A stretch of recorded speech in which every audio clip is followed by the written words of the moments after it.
Oh, look, there are many needs in the world. I mean, it's just vast. You are not required to meet those needs. You can, if you wish, give to the poor whenever you wish. You're not required to. God is running this creation correctly. He does not need you to rush in and put things right. I do not need my son to give his pocket money to the poor. If he does, I take it as a good intention. But I will not keep providing him with endless cash so that he can do it on a world scale.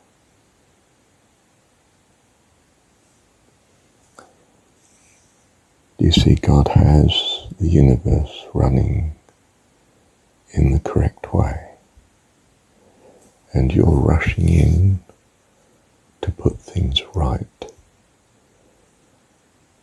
does not actually speak of a harmony with him at all. We empathize with everyone's misery. Our solution is not material goods and money. Our solution is a closer relationship with God. That is an inexhaustible resource, open to everyone who knows about it and is willing to take it. And if they're not willing to take it, no amount of material patching up and wealth will ever put things right.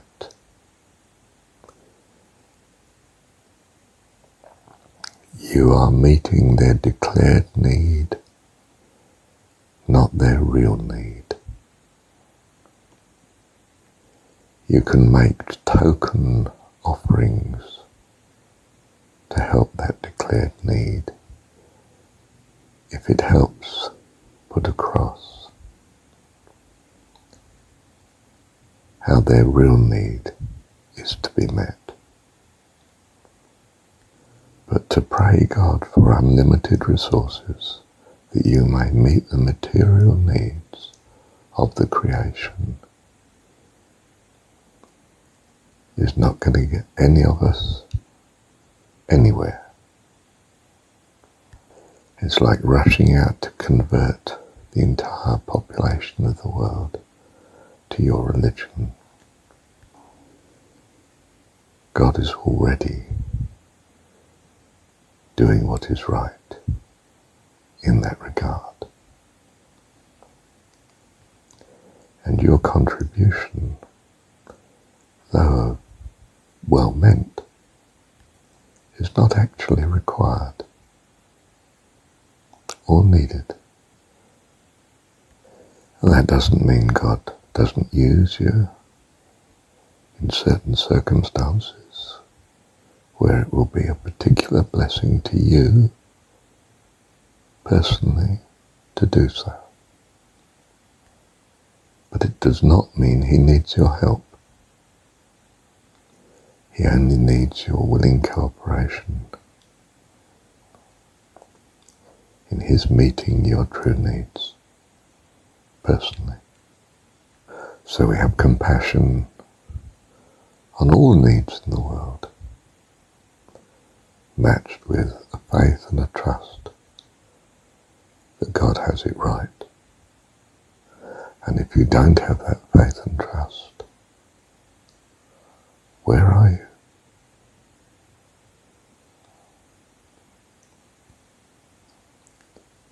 you're without the consciousness of the reality of God. What could be worse? Yes, I have given up wealth, and I've given wealth away. And misguided good intention, well, has some merit, but better by far is guided good intention. If your good intention implies that God is inadequate without your contribution,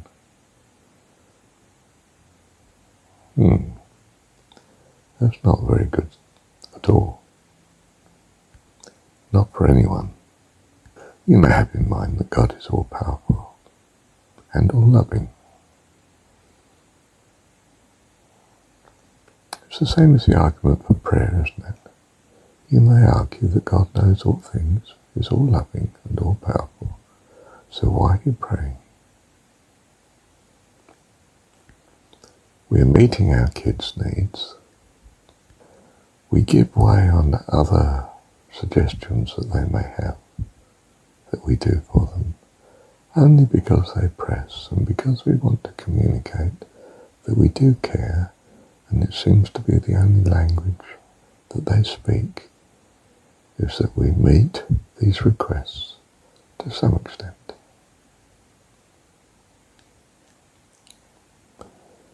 We don't give them a whole box of chocolates, we give them one or two.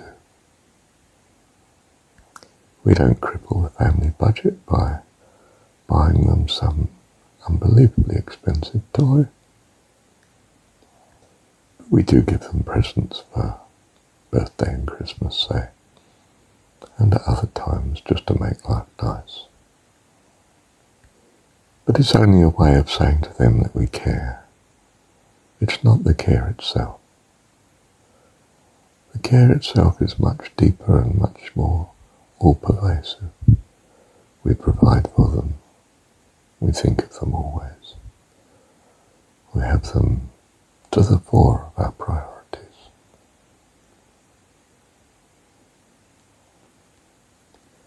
So you give the beggar a meal, but you don't give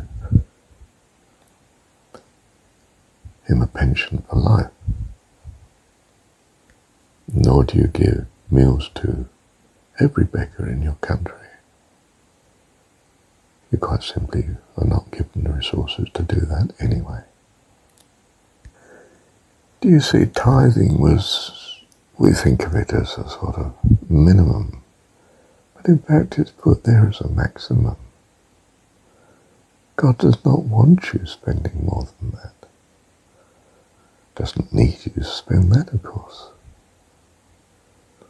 Would rather you tithe your time and your concern towards love and care. But even then, he suggests an upper bound. You're not meant to give all your time and concern to loving others, but he does a greater thing in you than through you. He can care for the whole planet far better than you, and does.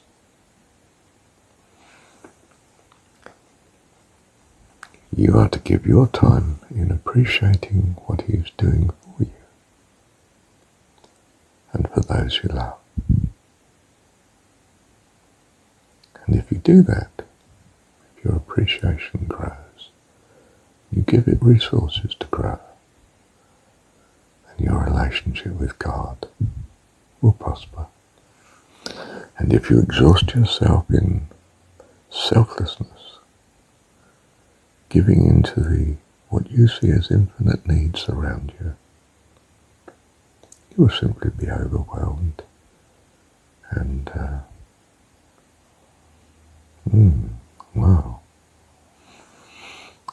suffer the problems of poverty and deprivation that you are putting upon yourself.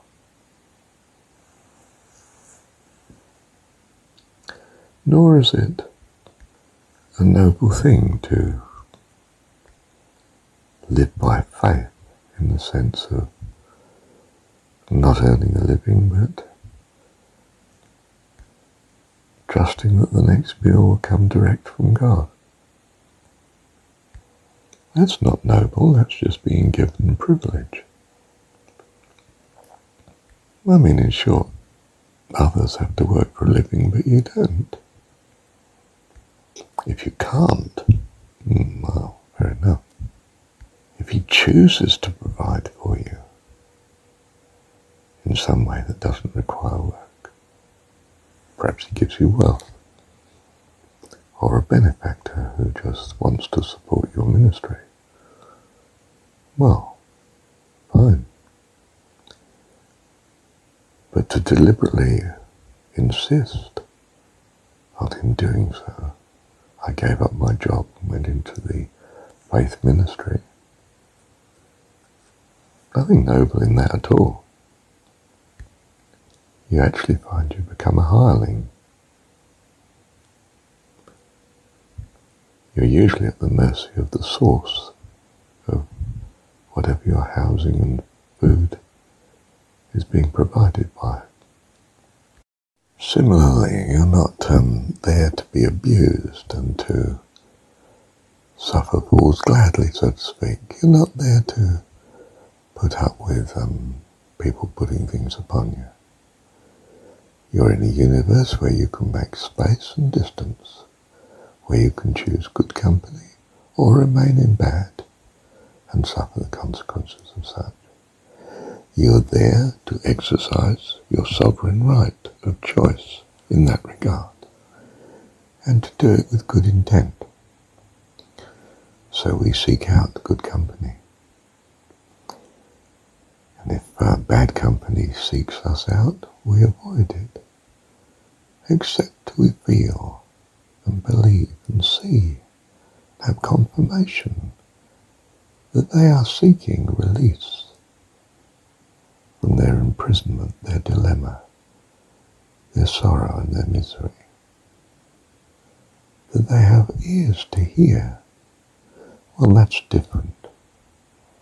We embrace them. We encourage, speak into their heart. We fellowship with them to show them a different way, but not futilely. Not if we find that we're getting nowhere at all. And just, well, they're actually making no progress towards us at all. And then you're wasting your time. You could be putting your resources elsewhere to good. In other words, be a good economist. Allocate your resources wisely to where they're bringing the best return, as you understand it, of course. The best harvest.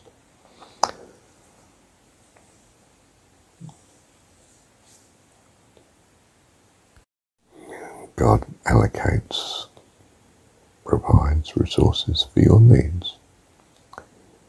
Certainly, use your surplus to those needs being met. Use the surplus to good intent, if you like, to extend the kingdom of heaven. And that's not the same as giving to the poor, or building bricks and mortar churches all around the country.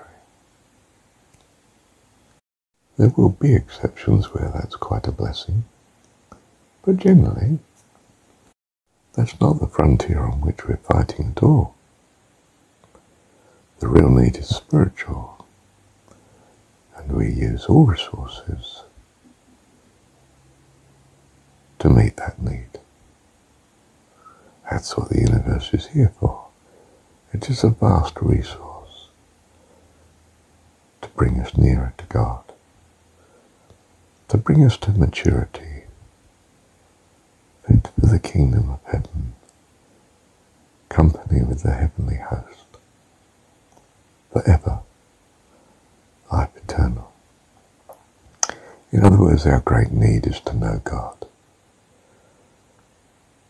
But this is life eternal, to know Thee, the only true God, and Jesus Christ whom Thou hast sent.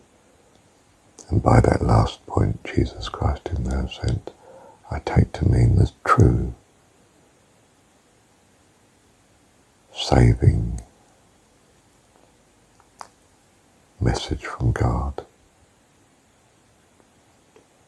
And you have to be very clear what that is in your heart and mind. In other words, you have to start to be very clear what is needed and what the remedy is. That is our priority, not some unhinged other purpose, such as poverty for its own sake, or giving up addiction for its own sake, or avoiding wealth for its own sake. All these other would-be priorities melt away when you are taken with the only noble priority, which is the appreciation of the goodness of God, and to encourage others to be likewise appreciative. It's as simple as that. Thank you, Heavenly Father. Well, I'm aware, of course, that Jesus said to the rich young ruler, if you want treasure in heaven, sell all you have and give to the poor. And come and follow me, of course. I'm not sure if that's good advice if he has a family and so forth. He might be pre-committed.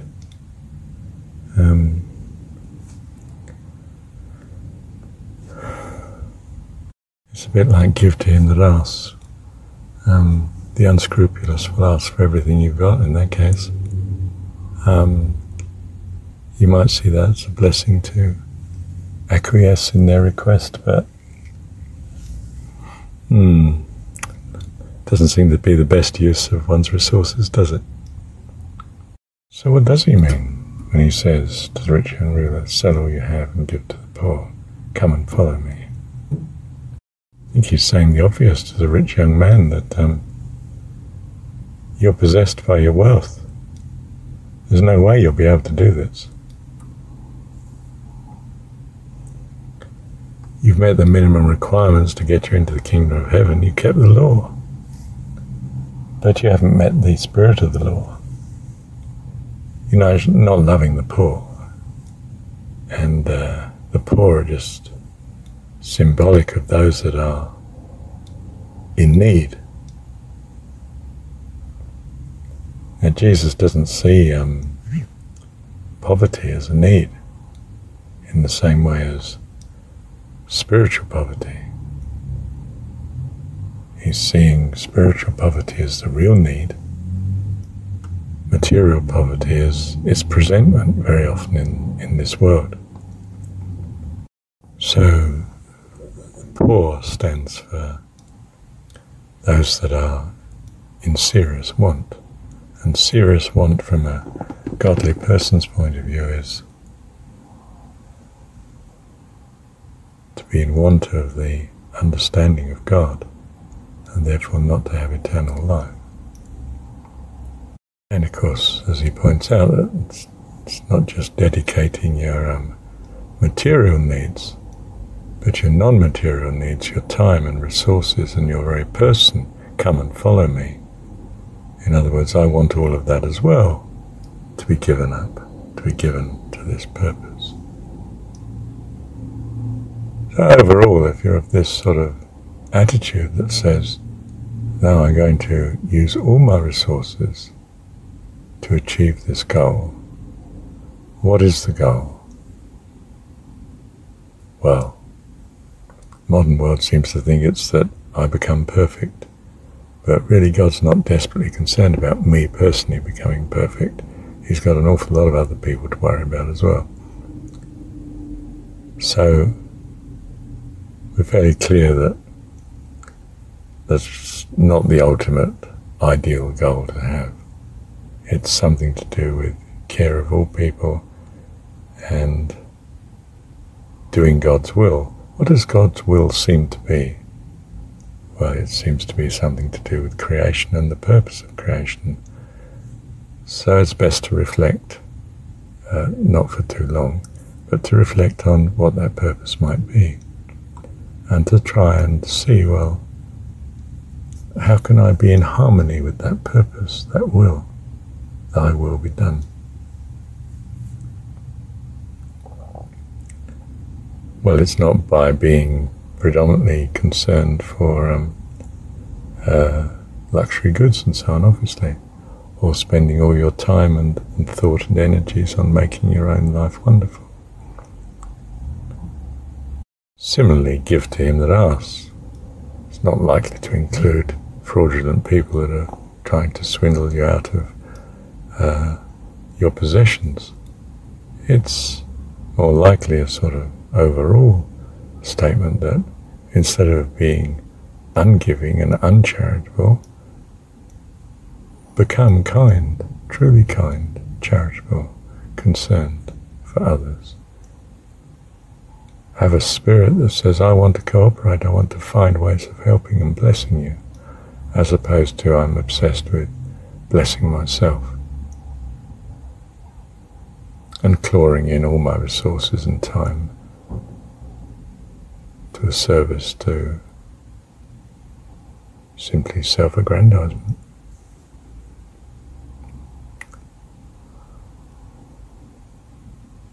But of course, if you take these things literally, then, are you going to take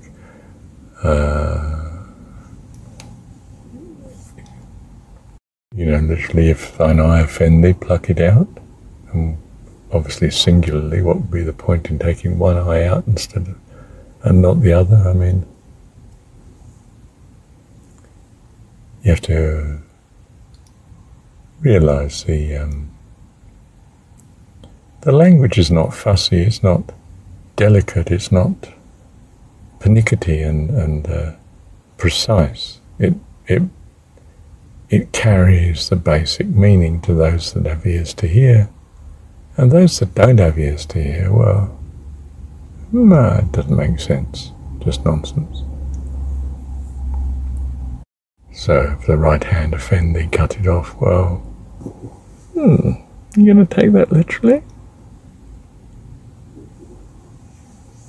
I don't think so. Does it mean that if your abilities are actually holding you back from entering the kingdom of heaven, well, you'd be better switching your time and effort to not exercising those abilities but doing something else. You might be a wonderful market trader, for instance, or an extremely skillful butcher, slaughterer. I mean, you might be a very good soldier, just brilliant at killing people. You might be a scientist who's just invented the atom bomb, you'd be better putting your talents to some other purpose, wouldn't you?